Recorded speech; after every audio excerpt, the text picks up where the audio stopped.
Chapter 10, correct? Chapter 10? Yes.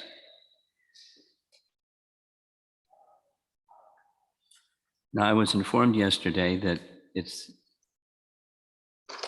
standard practice here that you hear the summary of the chapter first and then one particular verse from the chapter. Did I hear it right? Yes. Okay. So it's chapter 10, is that right? Yeah? Okay. Chapter 10.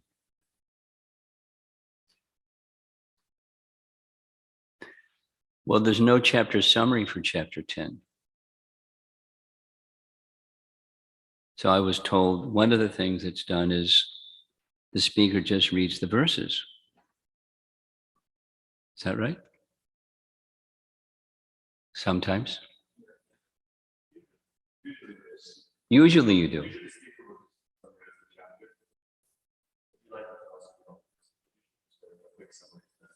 Dhruva Maharaj's fight with the Yakshas. Well, I'm not prepared, but I certainly know the chapter. So the chapter goes like this. Dhruva Maharaj had a younger stepbrother. Stepbrother means his father had two queens, and the son of the second queen, the one that was not his mother, had a son. The son of the second mother was Anupam. Uttama, yes. Dhruva's younger brother, Uttama, who was still married, once went on a hunting excursion. And when he went on a hunting excursion way up north, he was killed by the Yakshas. And when the news of that killing of his stepbrother came to Dhruva's attention, he became very angry. And he wanted to punish the wrongdoer. But instead of just singling out who was the one that killed, or the ones that killed Uttama, he took his whole army and to their capital city, Alakapuri. So he challenged them. They came out, big battle. Dhruva repelled them. They retreated. And there was silence. And then all of a sudden, because the Yakshas have mystic powers, they displayed their mystic powers. And their mystic powers came in the form of all kinds of scary things. In the sky, it became completely dark. And then fiery demons from mouths were coming fire, and lions and roars and different creatures, and screeching and pouring down rocks and disgraceful things from the sky. And Dhruva became a little bewildered. It was a mystic display, but in that moment, he became a little bewildered. Good for him. There were some brahmanas or some ministers who were with him, and they reminded him, hey, Dhruva. I mean, they didn't say it like that, but hey, Dhruva, you know, you've blessed by Lord Vishnu, then you'll be victorious, you'll never be defeated. And by the way, Dhruva, there's this special weapon that you have called Narayana Astra. Invoke the Narayana Astra, and you'll be all right. Dhruva, remember Vishnu. Oh, remember Vishnu. So everything, he knew what to do. He got his bow and his mantra arrow ready. And as he drew his bow, poof, all the mystical display just disappeared. Yay, Dhruva. And so he went on a rampage. he started killing yakshas left and right.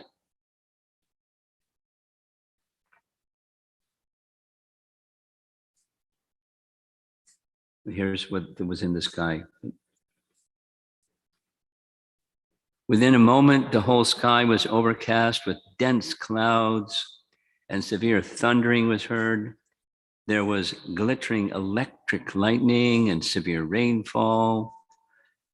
In that rainfall, there was blood, pus, mucus, stool, urine, and marrow falling heavily before Dhruva Maharaj. There were trunks of bodies falling from the sky. A great mountain was visible in the sky, and from all directions, hailstones fell, along with lances, clubs, swords, iron bludgeons, and great pieces of stone. Many big serpents with angry eyes, vomiting forth fire and coming to devour him, along with groups of mad elephants, lions, and tigers. As if it were the time of dissolution of the whole world, the fierce sea with foaming waves and greatly roaring sounds came forth before him. Very frightening.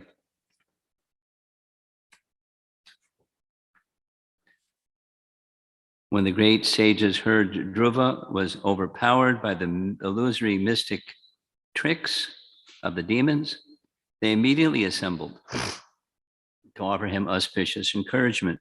And this is where the chapter ends. This is text 30. I went ahead to the next chapter. Dear Dhruva, O son of King Uttanapada, may the Supreme Personality of Godhead, known as Sharnga Dhanva. Sharnga is the name of Krishna's bow. Sharnga. And Dhanva means he was holding his bow, one who holds the bow. Who relieves the distresses of his devotees. Kill all your threatening enemies. The holy name of the Lord is as powerful as the Lord himself. Therefore, simply by chanting and hearing the holy name of the Lord, many men can be fully protected from fierce death without difficulty. Thus a devotee is saved. Now, the mantra that Prabhupada cites in the purport, of course, is the Hare Krishna mantra. But the mantra that he had as a weapon was a Narayana mantra. So he invoked the Narayana mantra. And the illusory mystic display at once disappeared. Poof. Because it was just a mystic display.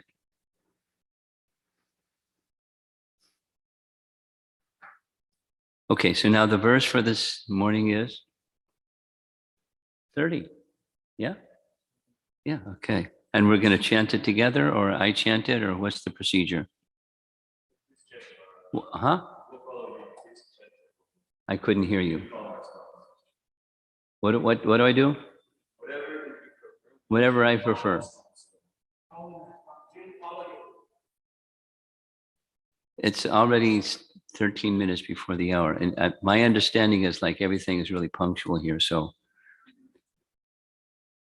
I think I'm just going to recite the verse because of time. Is that all right? Thank you.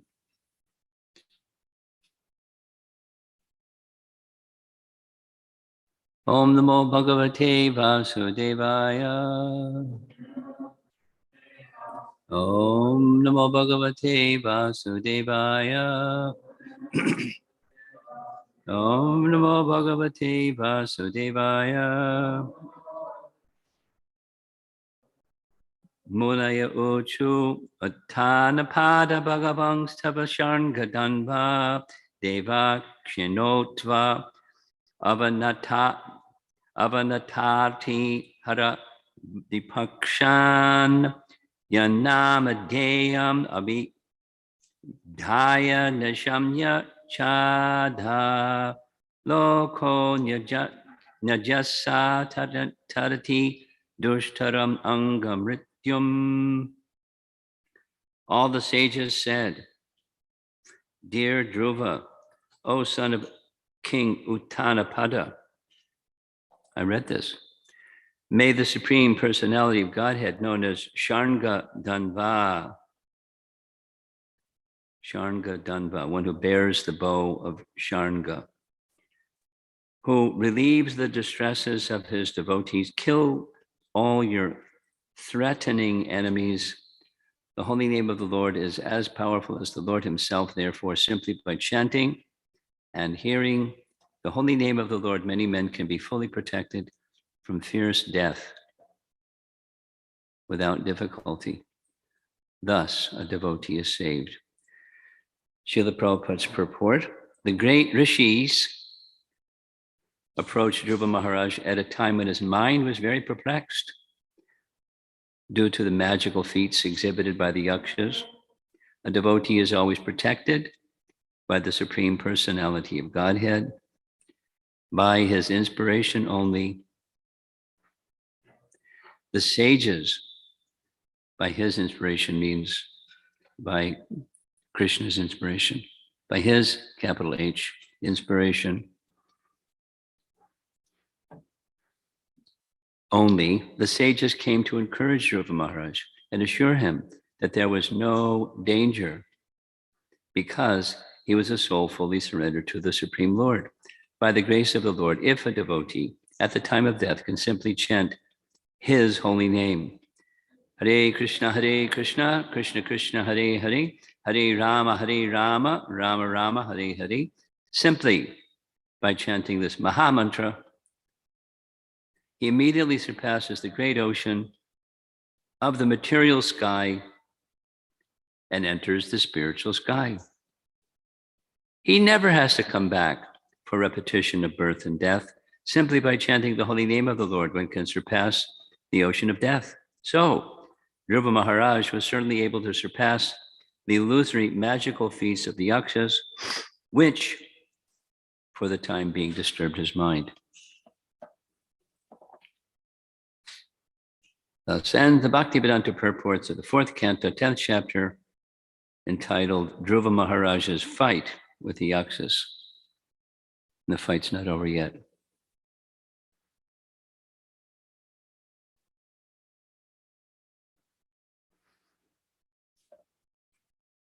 What's the cutoff time? No, but there's discussion. So what time do I stop speaking and start discussion? What's the rule? What's the rule? 8:20, 8:25. And then we end at 8:30. I've got to keep the rules. Excuse me. I got some warnings before I got here about follow the rules.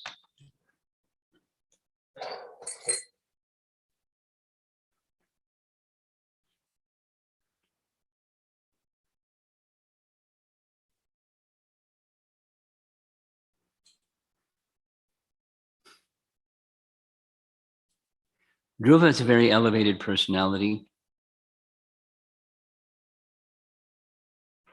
And this behavior of his was unbecoming of an elevated personality, which is told to him later. Because many reasons, an elevated person is guided by Dharma. And Dharma, we know, Dharmam Sakshat Bhagavat Pranitam. Dharma is given by Bhagavan. And according to Dharma, if there's something like a murder or a killing, we don't know the circumstances of Uttama being killed, but he was killed by someone. And it's not appropriate to take revenge on a whole group of people. But he started killing the yakshas left and right. And Lord Brahma came. It's like Dhruva's father is Uttanapada. By this time, Uttanapada had either finished his life, gone back to Godhead, or was off in the forest perfecting his life, one or the other. We don't know for sure, but he wasn't around. And his father was Swayambhuva, and his father was Lord Brahma. So he got a visit from Grandpa that said, stop. And many things that's coming up, but it's not because for a king, according to codes of Dharma, for someone who is a transgressor, the transgressor is to be appropriately punished. And if the act is murder or unlawfully taking the life of someone, then there's punishment by death. In Vedic culture. Just a little sharing. Once upon a time, I was a teenager and brought up in a Christian family. When I was a little boy, I was baptized and I didn't know what was going on.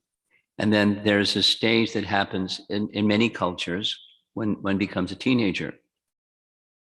In the Jewish faith, it's called one thing, and the Christian faith is called another thing, and the Vedic culture is called another thing. But there's recommitment to the process. So the process that I was invited into as a teenager was called confirmation. So we had a confirmation class.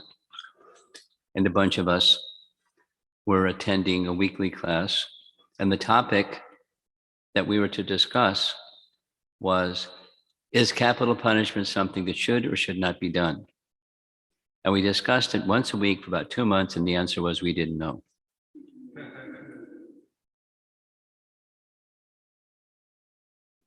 So I just okay, we don't know.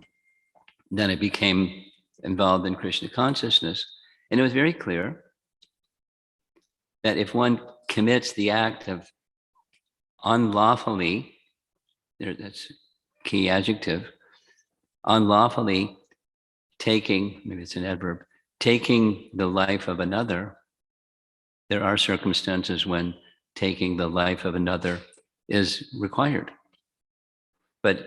and lawful. But when it's unlawfully done, that person is going to suffer enormously. If not, if the person death penalty is issued, according to Manu Samhita, then their slate is wiped clean and they can take birth going up. And if the slate is not wiped clean, then they'll suffer in this life, they'll take birth in the next life, and they'll be killed in the next life. So it's an act of kindness to wipe the slate clean. But it's not done otherwise. So for Dhruva to, as the king, to punish a wrongdoer, that's appropriate. But inappropriate was just to become angry and, slaughter people because he was angry. So he had to be stopped. Now the sages, it's an important point. The sages, the advice, we read it twice, kill your enemies.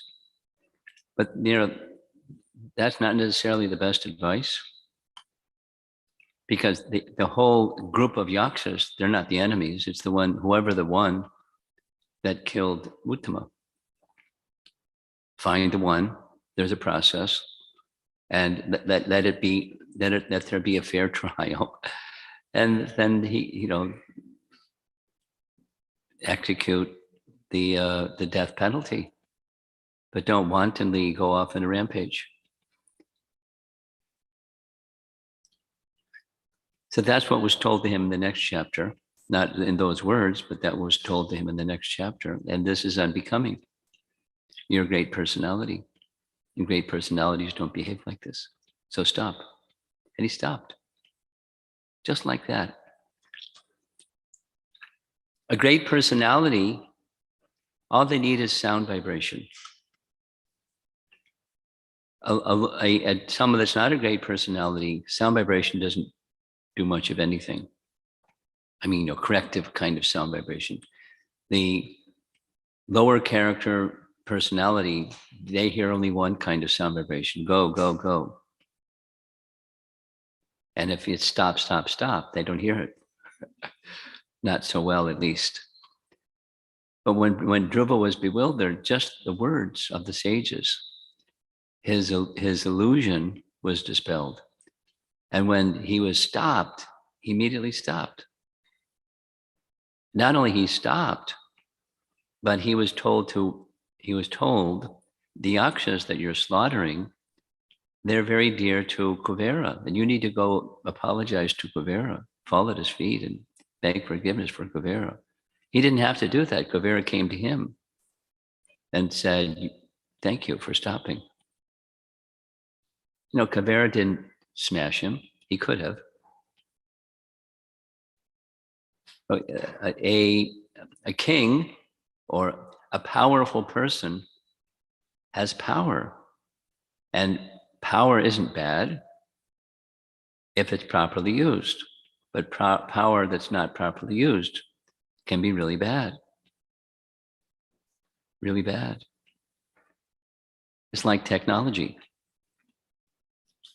Technology is really powerful. And if you put technology in the hands of somebody that doesn't have moral character, look out. That's called modern society.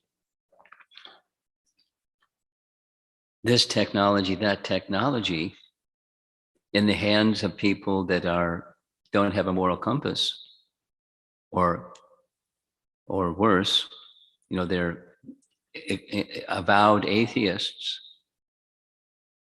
It's going on, without giving labels, avowed atheists, and even in the name of theists, people do things that they don't have the right compass. They don't have the grounding in spiritual training to know when to use, when to not use, and how to use.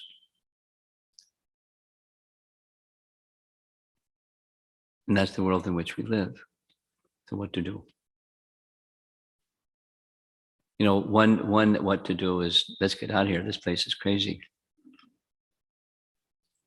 And that's not advised by our Vedic text. Our Vedic text is very simple. Align yourself with transcendence. Or as the Chaitanya Charitamrita expresses, make your life successful, which means the purpose of human life is your project. And as far as possible, extend that same to others. That's the Sankirtan movement of Chaitanya Mahaprabhu.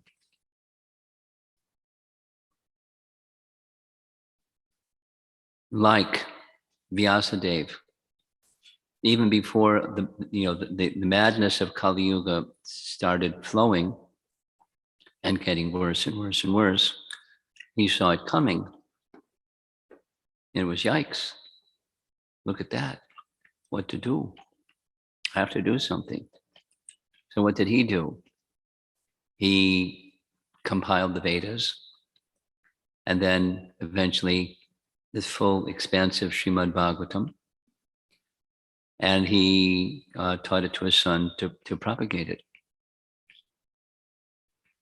Or the followers of Chaitanya Mahaprabhu, what did they do?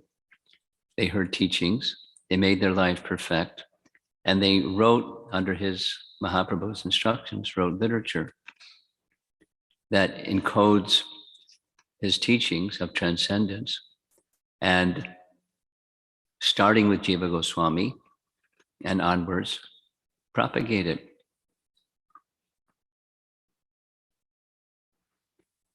Now,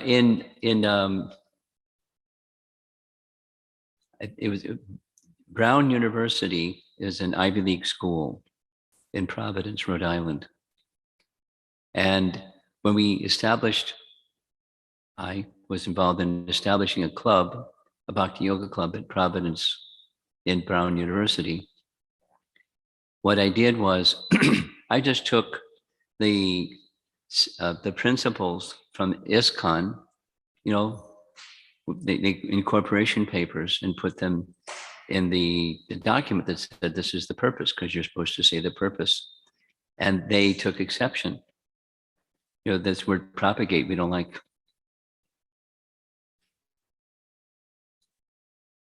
So I had to take it out. Because propagate to them sounds like, proselytize. They don't want clubs on campus that proselytize. Although they do. I mean, there are clubs that proselytize, but they don't want to approve it. So just take out the language.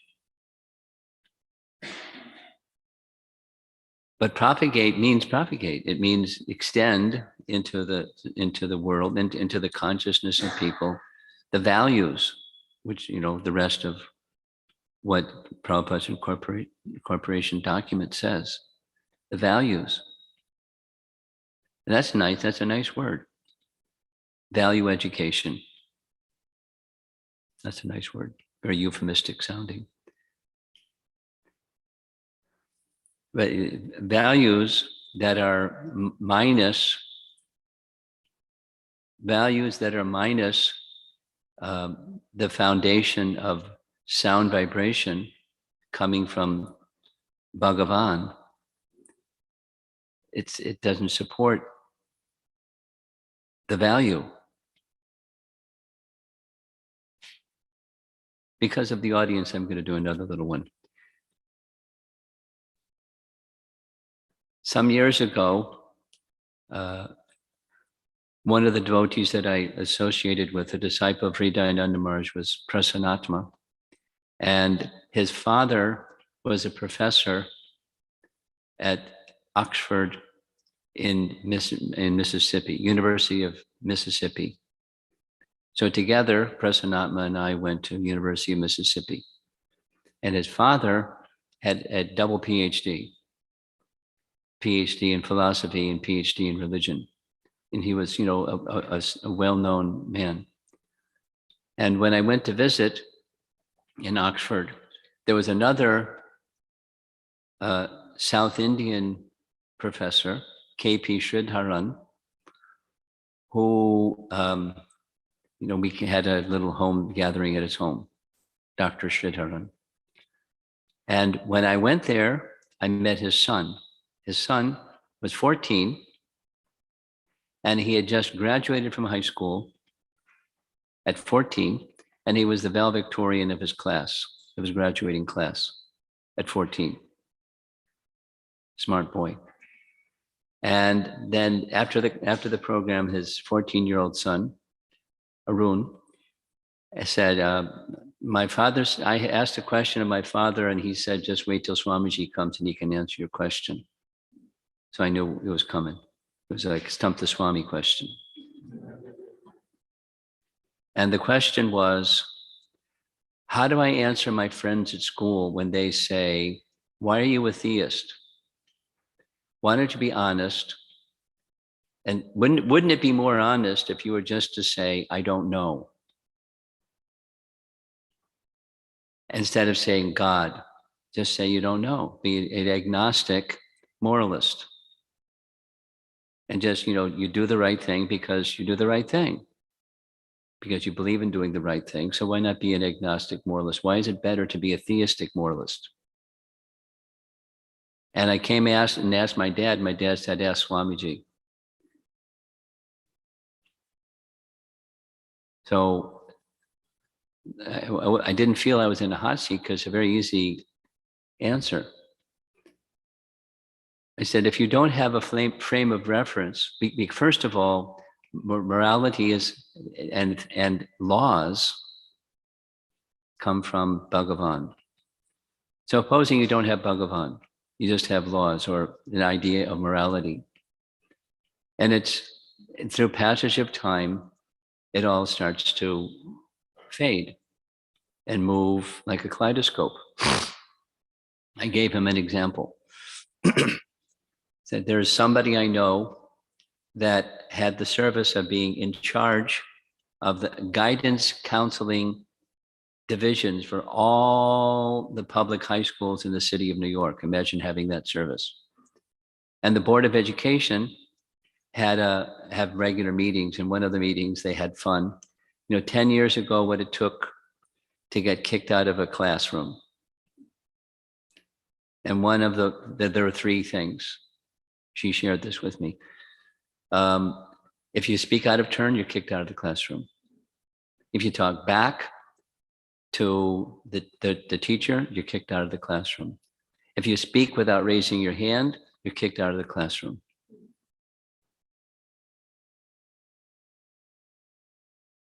Oh, in other words, you throw a spit wad, you're kicked out of the classroom. And now the way you get kicked out of the rule for getting kicked out of the classroom is you carry a concealed weapon, you're kicked out of the classroom. If you threaten the life of the teacher, you're kicked out of the classroom. And if you engage in physical altercation with another student, you're kicked out of the classroom. Laws or values change over time. So if you don't have a frame of reference, then, this agnostic moralism is all over the place. And, we know that as Kali Yuga progresses, it goes down, it doesn't go up.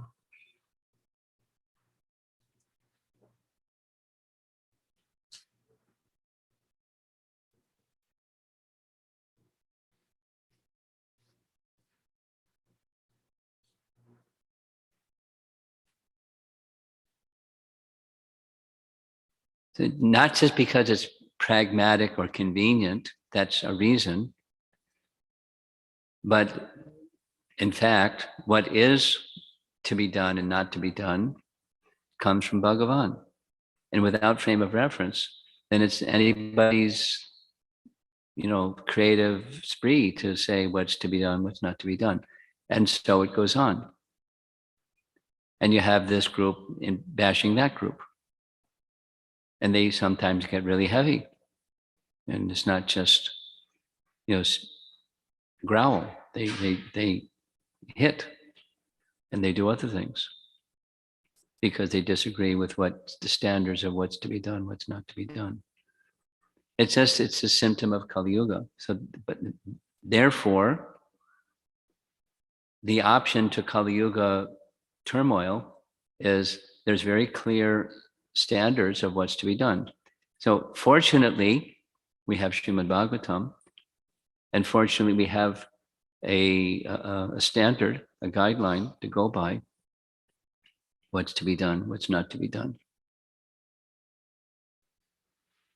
And fortunately for Dhruva, all he has to do is hear, and his illusion is dispelled. He's in this like angry space. When people get angry, it's really hard to check a person who's angry. You probably have had some experience. I've had some experience. Really hard. So a Kshatriya, Dhruva's case, he's a Kshatriya. It was appropriate to punish a wrongdoer, commensurate with the wrong. In the case of killing, commensurate punishment. But he got carried away. And simply sound vibration checked it.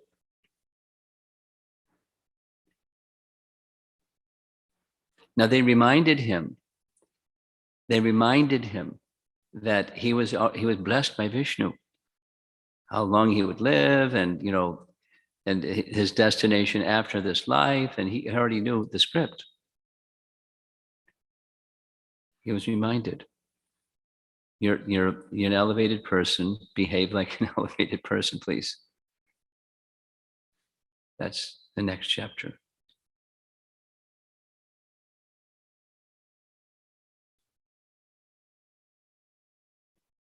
Now, in our modern times, these mystic powers, the yakshas, who are the yakshas?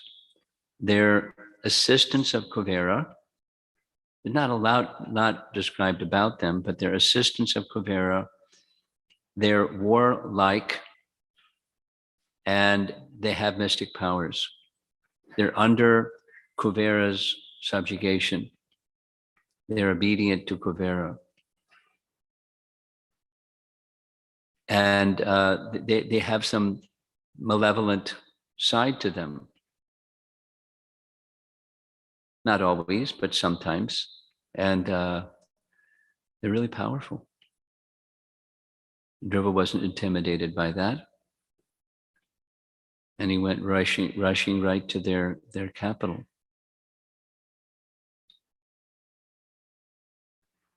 It's a detail that I've spent some time and I didn't come to any conclusion, so I'll just share with you. Where is this Alakapuri? Where is it? Is it in our regular three-dimensional space? Like you just go north in the Himalayas and you're going to find Alakapuri? Or is it in the higher dimensional space? Because when you take a look at the drawings, I'm sure you've seen that nice poster that has the structure of the universe. And you look closely, and there are other drawings besides that big poster.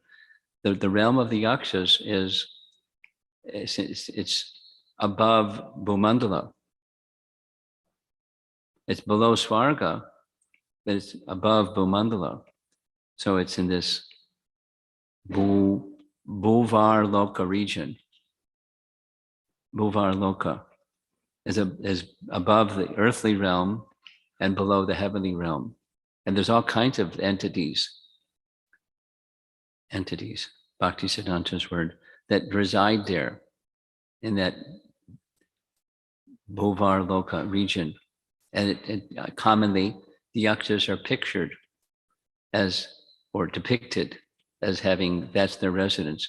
But if that's their residence, it doesn't mean they can't come to the earthly realm and do stuff in the earthly realm, or Bhuloka, or Bhumandala.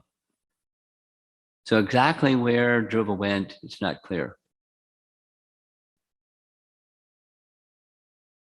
And I'm doing the best of, after I researched for some time, to find out, where is this place?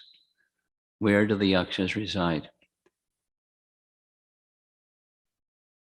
Likely, as far as I could gather, not on the earthly plane. But possible it's on the earthly plane, somewhere high in the mountains. Somewhere. It starts to get not clear, at least for me. And if anybody in the room knows where Alakapuri is and where the yakshas reside, please present that to the best of your knowledge.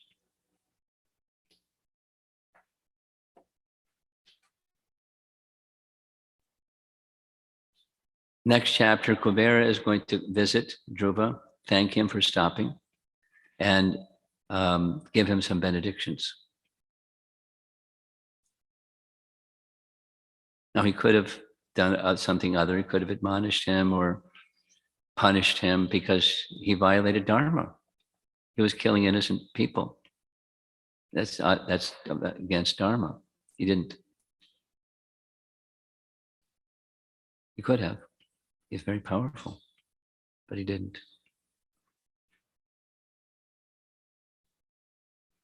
Discretion is the better part of valor, as it said. So let's see if there's some discussion. Let's see, it's 17 minutes after the hour. We go to 8:30, is that right? Okay. Any comments, questions? Oh. Krishna Maharaj, you were saying earlier that anger can lead us to kill someone in like this pastime, right? So anger can lead us to doing a lot of things that we may not even think that we're capable of doing. And so I personally don't feel that I have it in me to kill someone. I'm having a hard time hearing you through your mask. Could you take the mask, just so I can hear you better, then you can put it back on. Thanks. Yeah. So much better. Okay, great. Start over again. Okay, great. So you were talking about anger and how anger, okay. And how anger can lead us to killing someone in relation to this pastime, right? But I was thinking that anger can take us to doing something that we don't think that we're capable of doing. Because once we're angry, according to the Bhagavad Gita, we lose our intelligence, so we can act out. So I was thinking that I personally don't think that I'm capable of killing someone, but whenever I do get angry, the tendency is to just completely keep someone or shut the door on a relationship, which is very impersonal. So I want to know, what is your advice to go about relationships when we're angry in a healthy way? What do we do? Okay, nice question. Anger has its place. Two examples. Prabhupada describes, and some people complain about Krishna that he was inciting Arjuna to anger, because how can you fight without anger? But there's controlled anger and there's uncontrolled anger. Hanuman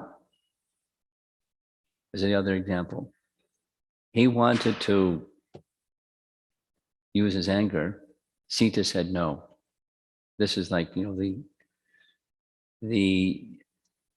the Rakshasi ladies that were tormenting her. He wanted to finish them. She said no. But when he left the Ashok Grove, he used his anger to burn Lanka. And that's celebrated. It's a proper use of anger. So anger has its place. There's other examples. But transcendental anger is utilized in service and not withdrawn as soon as the service is over. I had a nice personal experience with Prabhupada where he exhibited anger. It was really cool. I'll describe the situation, then I'll get to your question, because I want to make a point that for a transcendentalist, everything has its place in Krishna service, and for Krishna service only, which may have a clue to your question.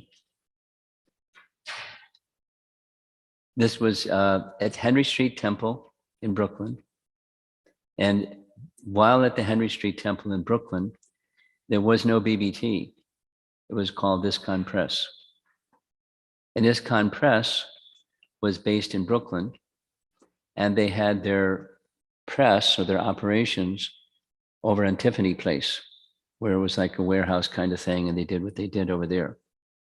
And then when Prabhupada came to visit, the artists, because there were like 15 artists, they brought over their artwork from the BBT, from the ISKCON Press place, to show to Prabhupada. And I was the temple commander, so I got to bring in some paintings. And one by one, Prabhupada was exchanging very lovingly with the artists based upon the relationship, commenting on the painting and asking them about something. It was joyful. Joyful waves of joyfulness were filling the room. And I noticed, because I was sitting, close enough to see, there was a little buzzer on Prabhupada's desktop, and he hit it with his finger, which was a signal to his servant to come. So right in the middle of the joyful waves of joyfulness, this servant came in, and while the servant was still paying obeisances, Prabhupada thundered something. My whole system shut down. I don't remember what he said. But he was angry. And he said something, and the servant, paid obeisances and left. And the next moment, it was joyful again. And I understood later what happened. The servant needed to be admonished. So I felt it was like Prabhupada had a sword. He drew the sword, brandished it around and put it back in the sheath, and it was over. It was purposeful to help this devotee. And I found out later, he was having some problems. He was having sensual weakness problems, without details. And Prabhupada was, having him sit straight. So he used anger to help him. But he was engaging anger, he was engaged by anger. Hanuman similarly, and Arjuna similarly. And anyone that has that transcendental purpose. So now what happens when you're not in transcendence and anger arises in something to do with another person? What do you do with that emotion? That's your question.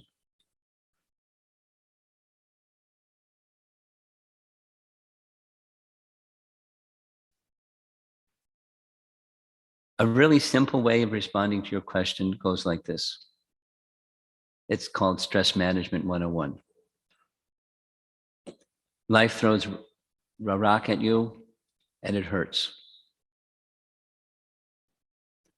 Then you can just be consumed by the rock or the hurt or the person who threw the rock or the situation that sent the rock, and you can get lost in that negative emotion. That's not stress management, that's stress becoming escalated. So the Stress Management 101 says you take the rock, you toss it in the air a couple of times, and you consider, you go into reflective space, so mode of goodness space. Now, what's going on here? And what are my options? And then if you practice at this, you can have very quickly a brainstorm list within, and then, or you can go to a friend and help you brainstorm. You go to a reflective mode of goodness space and you consider that emotion is dark. I don't want to be controlled by it. What are my options? One is an obvious one is forgiveness. Well,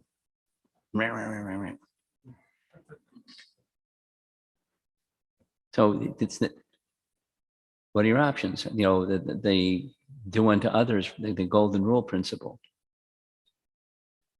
Do unto others as you would have them do unto you. Now so there's other options. You just keep distance from that person. Respectful, because the behavior or speech or whatever it is that caused some anger, go to someone who's someone who that person looks up to, who can help them with that behavior or speech that's hurtful.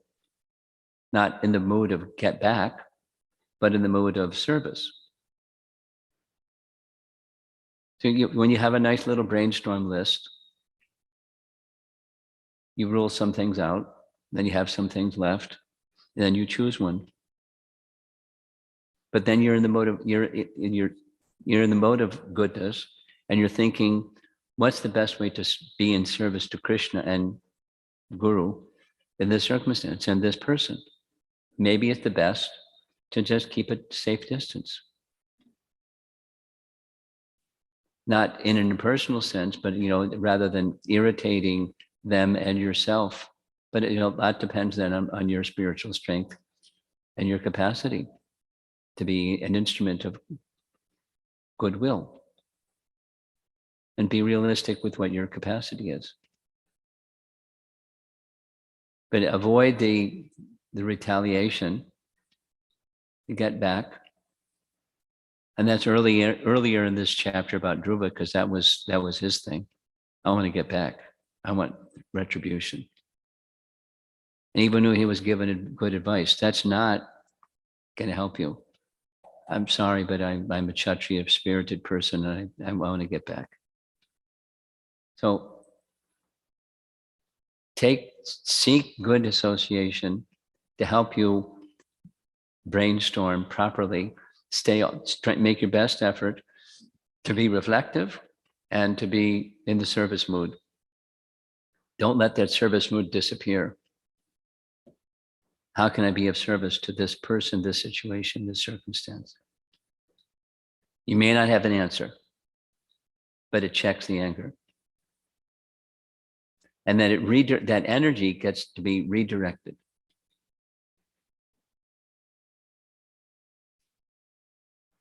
towards something that's service oriented. And out of the menu, that which is going to be most likely to be successful, no guarantee, but likely to be successful. If you practice at that, then it happens all very quickly. If you're not practiced at it, it can take some time and it's kind of sticky. So keep good association and, consult those good association personalities. What do you think is best for me? How can I be best in service to this person or this circumstance without being in, retaliation, get back mode? That I kind of want that.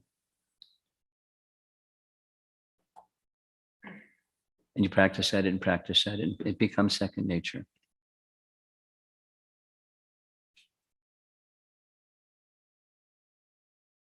Service. Something else?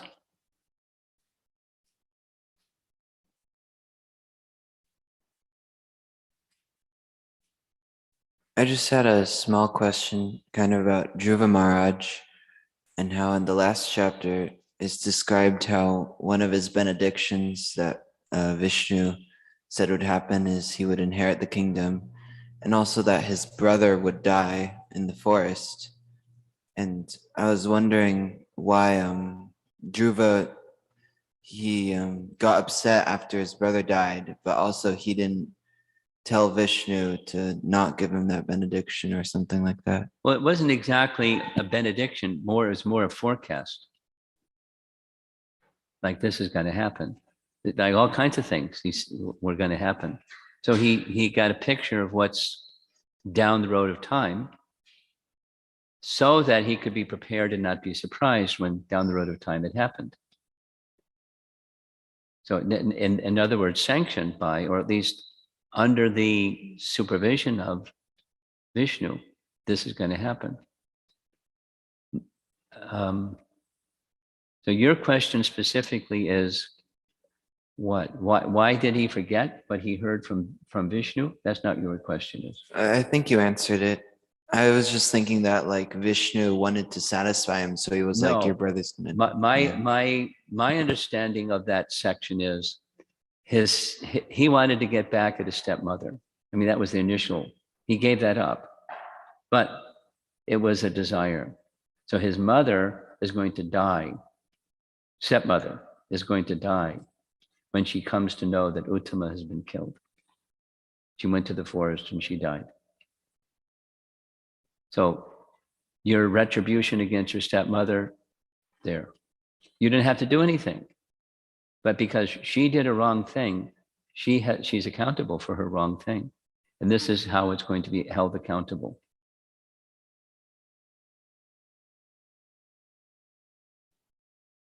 Thank you.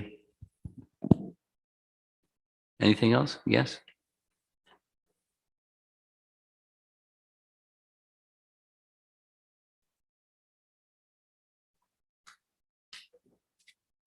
Hare Krishna Maharaj. So my question was, it's kind of surprising that Dhruva Maharaj, he's such an elevated personality, but he does something wrong. Or it seems to me that it's pretty wrong what he does. Yes, And, it was. and yeah, it doesn't seem like Prabhupada's anger when he just like brandishes and then put it back. Dhruva Maharaj seems to be overcome by anger. Yes. And kill all these yakshas, even though he's such a great devotee. Yes. So how do we understand that he's coming under anger, and that's a pretty like in the modes of nature? And how do we view that, and what do we do if if something like that happens, where like an elevated personality might do something so-called wrong, Inappropriate. like, Okay. yeah. Well, apichetsu daracharo. That's how. It was inconsistent with his character to do something like that. So therefore, I mean, bhajate mam ananyabhak, that's Dhruva. But here comes this sudurachar. The visual for me is the tide comes in, the tide goes out. The tide comes in, the tide goes out. The tide comes in. Here comes a tsunami. The tide doesn't just go back out again. It just covers the land. And then after the tsunami is over, it recedes and the tide goes in, the tide goes out. That's dhruva. This other behavior is not dhruva. It's circumstantial. So how do we regard? Sadhur eva samantavya. That's how we regard. It's uncharacteristic. We still regard him as sadhu. And proof that he was a sadhu was just some words taken care of. And if it's not sadhu-like, the words don't do anything. Now he says what he says after hearing. He had to hear it twice. It's coming up. Anger is not easy to control, even for a sadhu. Yeah, so that makes sense. But what if they did something really, really bad? Is it said? That's what the verse says. Sudurachar. You know the meaning. Yeah. Yeah. So there's achar, behavior. Durachar is bad behavior. Sudurachar. Very bad. So your question is, what if it's very bad? You just follow what Krishna says. Okay. If Vajate Mam Ananya Bhak. If there's Ananya Bhakti, undivided devotion, that's consistent throughout that person's life, that's how you regard it. Now, how does it happen? Tsunami. An extraordinary circumstance that they become overwhelmed by a lower quality. Mhm. And he's not just a Prabhu, Bhakta Dhruva. He's heading for Dhruva Loka. Okay. So as long as they continue devotional service and as long as they don't do Before it and again, after, not just after. Consistently. Okay. That's how you regard. And if it's inconsistent, then it's, sometimes not. Then that's unsteady bhakti. That's in a different position than Ananya Bhak. Okay. That makes sense. Okay. Hare Krishna. Okay, the bell rang. Srila Prabhupada ki jai.